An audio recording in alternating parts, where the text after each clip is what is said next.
বিসমিল্লাহির রহমানির রহিম। সবাইকে আসসালামু আলাইকুম। কেমন আছেন সবাই? আশা করছি যে যেখান থেকে বসে আজকের আমার এই ভিডিওটি দেখছেন সবাই অনেক অনেক ভালো আছেন। আজকে আমি হাজির হয়ে গিয়েছি অনেক মজাদার একটা নাস্তার রেসিপি নিয়ে, যেটা বাসার ছোট বড় সকলেই খুব মজা করে খাবে। সো ভিউয়ার্স, আর কথা না বাড়িয়ে তাহলে চলুন মূল পর্বে ফিরে যাই। আজকের এই নাস্তা রেসিপিটি তৈরি করার জন্য আমি এখানে একটা বড় সাইজের বেগুন নিয়েছি।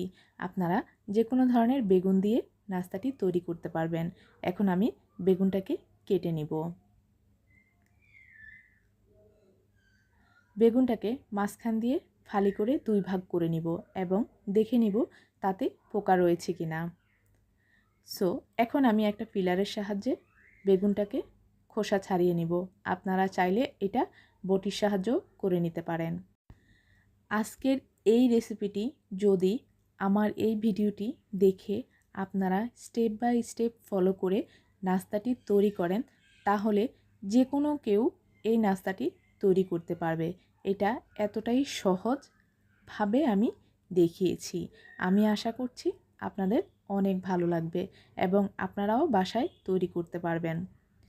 সো এখানে আমার বেগুনটা ছোলা হয়ে গিয়েছে। এখন আমি বেগুনটাকে ফালি করে নিব। আমি বেগুনটাকে কেটে একটা শেপ দিয়ে নিচ্ছি। এখানে আমি লম্বাটে করে বেগুনের শেপ করে নিচ্ছি। এমনভাবে বেগুনটাকে কাটতে হবে যাতে করে একটা আঙ্গুলের সমপরিমাণ বেগুনের সাইজটা হয়। সো আমার এখানে সবগুলো বেগুন কাটা হয়ে গিয়েছে। আপনারা দেখতেই পাচ্ছেন আমি কিভাবে বেগুনটাকে কেটে নিয়েছি। এখন আমি বেগুনটাকে খুব ভালোভাবে ধুয়ে নিব, তাতে করে বেগুনের কষ চলে যাবে এবং বেগুনটা কালো হবে না। আজকের এই মজাদার রেসিপিটি আমি আশা করছি আপনারা অবশ্যই বাসায় তৈরি করবেন। যাদের বাসায় ছোট বাচ্চা আছে তারা অনেক মজা করে খাবে। আপনারা চাইলে এটি বাচ্চাদের টিফিনেও দিতে পারেন। সো এখানে আমার বেগুনগুলো ধোয়া হয়ে গিয়েছে।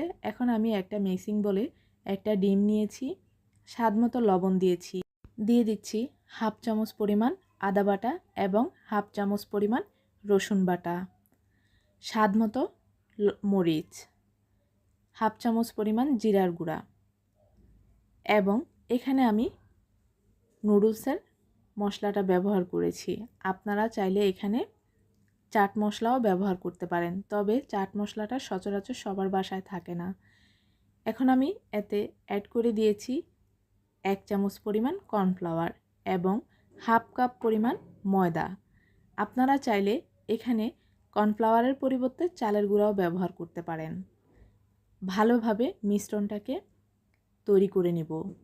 এখানে যদি মিশ্রণটা ঘন হয়ে যায় তাহলে হালকা পানি ব্যবহার করতে পারেন।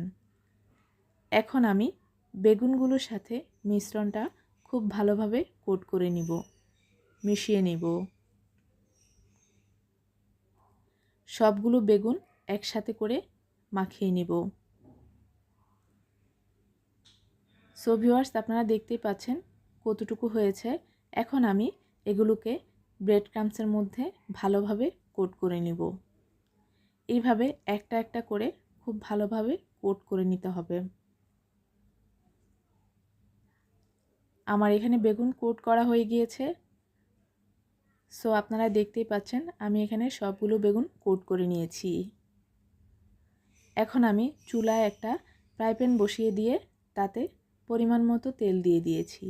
চুলার জাল লো হিটে রেখেছি। এখন আমি সবগুলো বেগুন দিয়ে দিব। চুলার জাল কোনোভাবেই বাড়ানো যাবে না, তাহলে উপরের অংশ হয়ে যাবে, ভিতরের অংশ কাঁচা থেকে যাবে। সবগুলো দিয়ে আমি ধীরে ধীরে নাস্তাটাকে ভেজে নিব।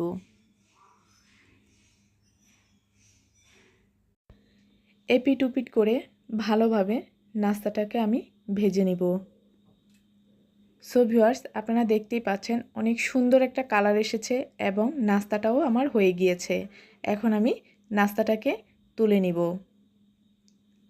আজকের আমার এই রেসিপিটি যদি আপনাদের ভালো লাগে তাহলে অবশ্যই যারা ফেসবুক পেজ থেকে দেখছেন আমার পেজটাকে লাইক এবং ফলো দিয়ে যাবেন, এবং যারা ইউটিউব চ্যানেল থেকে দেখছেন প্লিজ আমার চ্যানেলটিতে সাবস্ক্রাইব করে পাশে থাকা বেল আইকনটি ক্লিক করে দিবেন নতুন নতুন ভিডিও পাওয়ার জন্য।